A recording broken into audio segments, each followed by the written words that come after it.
کہ رمضان کا مہینہ تو پورا معافی کا مہینہ ہے کہ دوزخ کے دروازے بند ہو جاتے ہیں، جنت کے دروازے کھول دیے جاتے ہیں، شیطان قید. آپ دیکھتے نہیں نمازی کیوں بڑھ جاتے ہیں رمضان شریف میں؟ کہ وہ نامراد قید ہو جاتے. تو کسی کو زنجیروں میں باندھا ہو وہ چل تو نہیں سکتا، چھوڑ دو زنجیریں تو چل پڑے گا.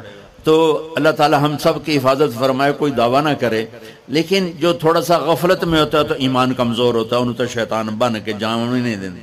جمعے جاواں گے، جمعے کئی جمعہ بھی نہیں پڑھتے، عید تے جاواں گے کوئی عید بھی نہیں پڑھتا. یہیں یہ ایک نگینہ سینما کے مالک نے بیان کروایا تھا اور اس نے بعد میں اس سینما کو گرا دیا. آج کل وہ کینیڈا میں ہوتا ہے.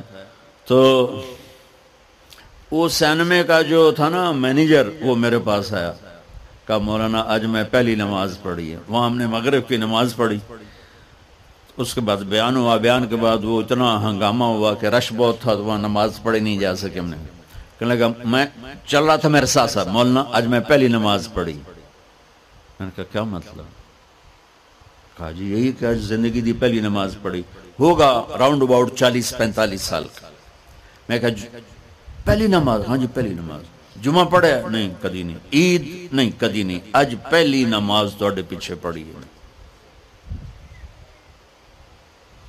شیطان جب قید ہوتا ہے تو زنجیریں کھل جاتی ہیں تو نمازی بڑھنا شروع ہو جاتے ہیں.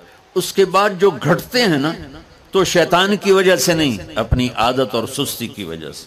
پہلے 2-3 دن بڑا جوش ہوتا ہے، پھر اس کے بعد گھٹتے ادھے کو پھر نکل جاندے ہیں، ادھے رہ جاندے ہیں. تو تراویح میں بھی پہلے پوری مسجد بھرے گی، پھر ایک صف جائے گی، پھر دوسری جائے گی، پھر تیسری جائے گی.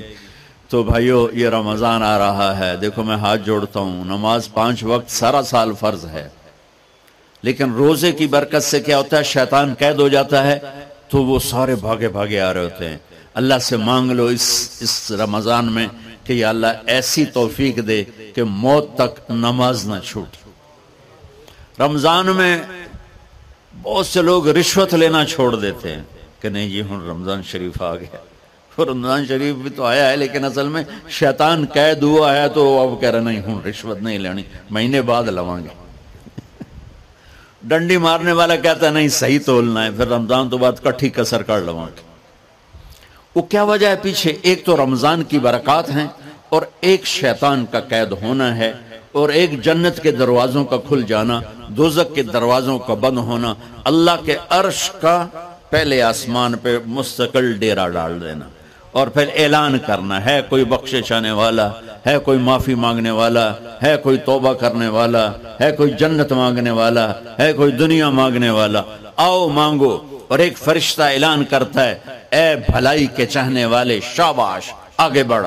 اور دوسرا فرشتہ اعلان کرتا ہے اے برائی کے کرنے والے بس کر اور واپس آ جا، بس کر اور واپس آ جا. رمضان کا مطلب ہے جل جانا. رمضان کے لفظ کا مطلب ہے جل جانا. جلنے کا مطلب کیوں ہے اس میں؟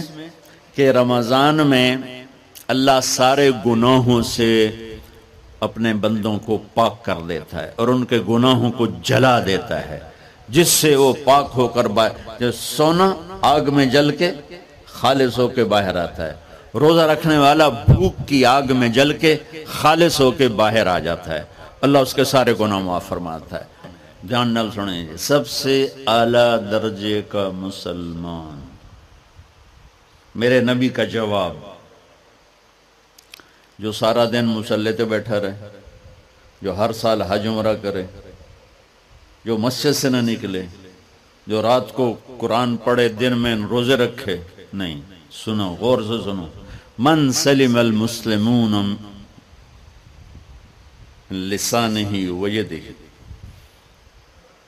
سب سے اعلیٰ درجے کا مسلمان فیصلہ بات کا وہ ہے جو اپنے مسلمانوں کو تکلیف نہ پہنچائے، جو ہاتھ اور زبان سے کسی کو تکلیف نہ پہنچائے، وہ سب سے اعلیٰ درجے کا مسلمان ہے. سبحان، کیا بات.